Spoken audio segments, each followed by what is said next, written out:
still puking with the NG tube in, and that's supposed to be helping that situation. Yeah. And Wow.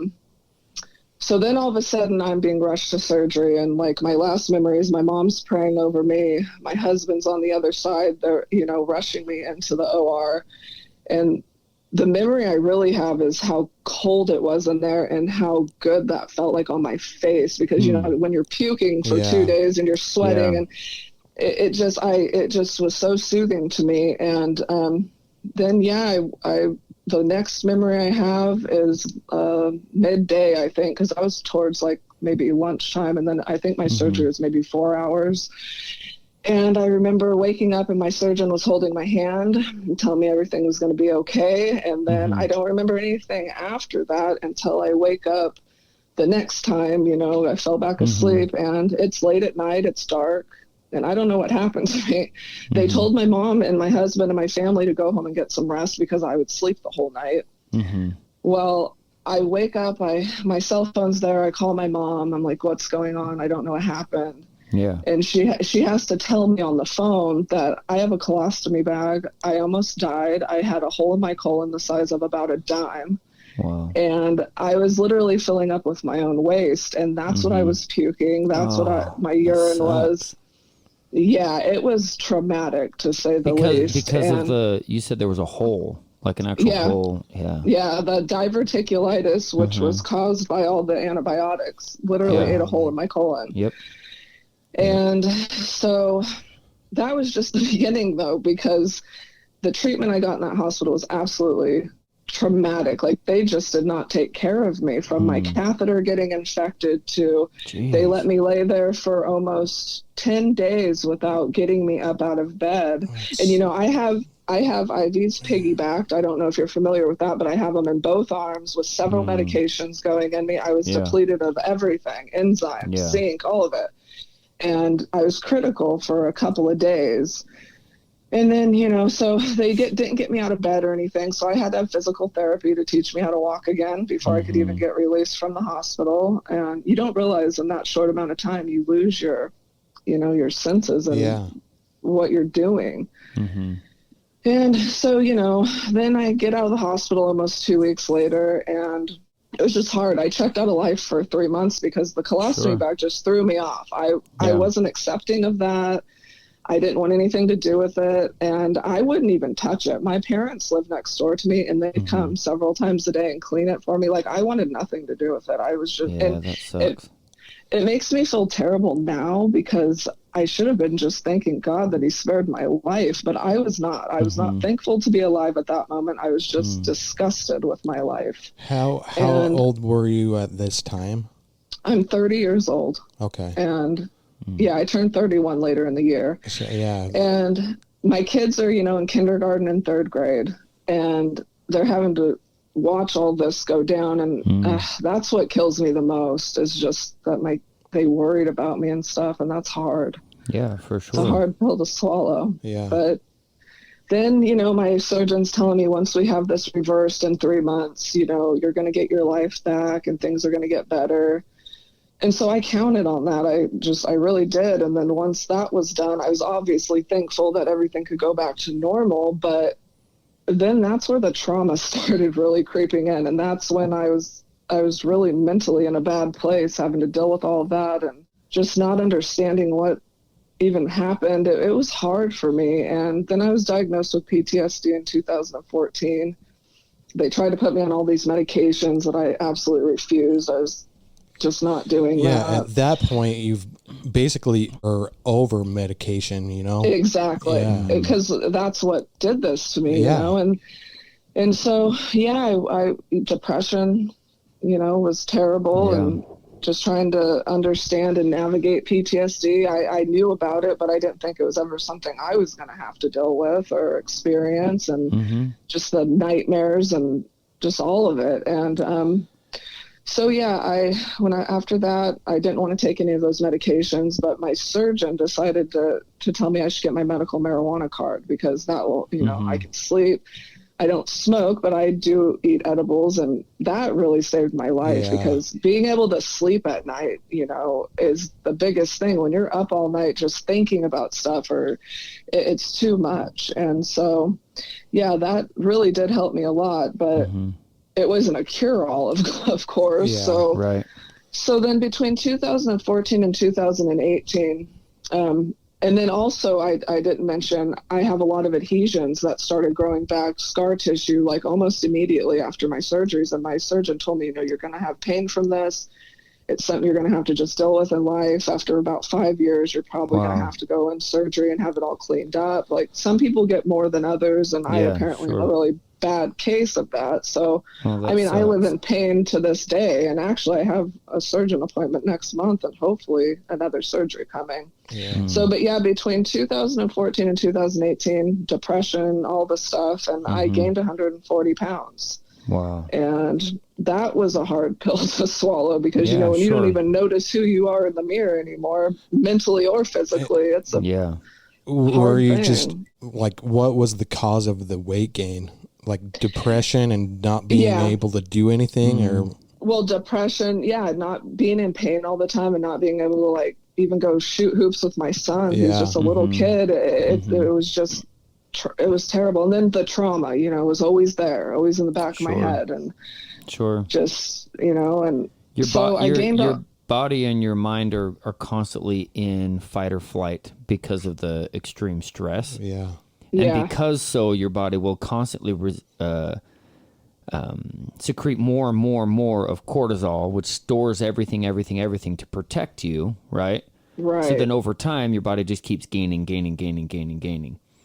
And, exactly. And that's a vicious cycle to break. So I'm excited to actually hear how you broke that cycle. For sure.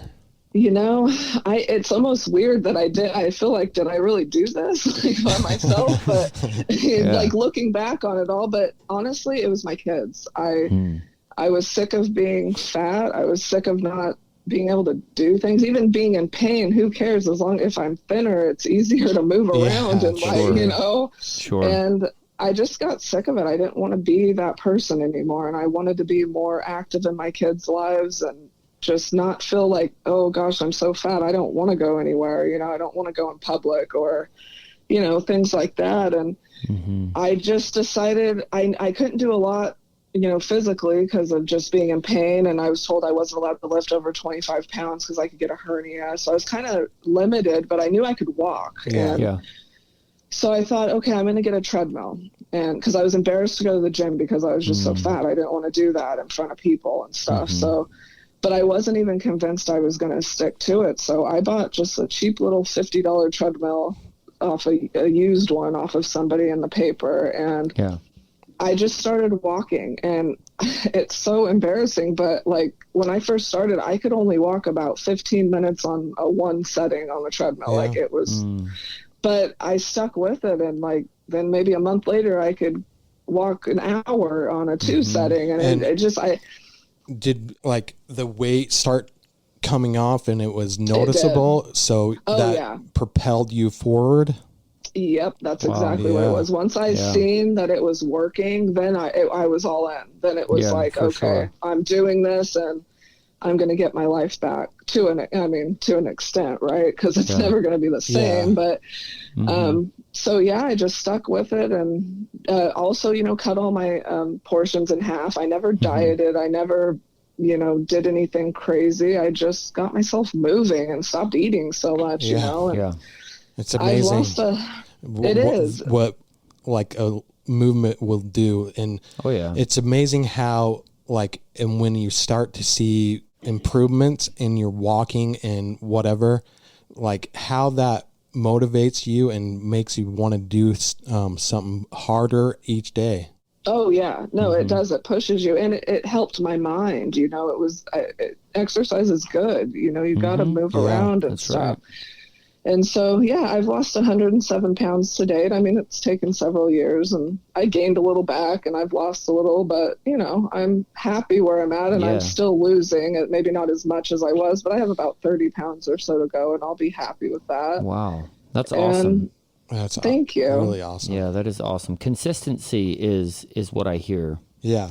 It is, because I was in the beginning, you know, and then I wasn't for a little while, and I'd gain 10 pounds back, and I'd be like, okay, pain or not, you got to get back on the treadmill. Yeah. It's just these last couple years, I've been in a lot of pain, and I had a surgery scheduled in Vegas about 4 years ago, but I lost my insurance a week later. So that was pretty detrimental to my mental too, to my mental health, because then it was like, okay, I got to live in pain now. I have no way out of this.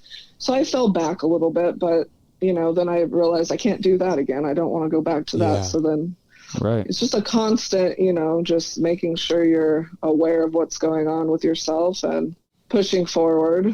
And yeah, I mean, it's crazy to me that I did that. And then I feel like if I could do that with all my restrictions, and anybody can do it. And I feel like that's what I tell people all the time. If I could do it, you really can do it. Just do it. Don't say you're going to. You have to actually. Yeah, you have to put in effort.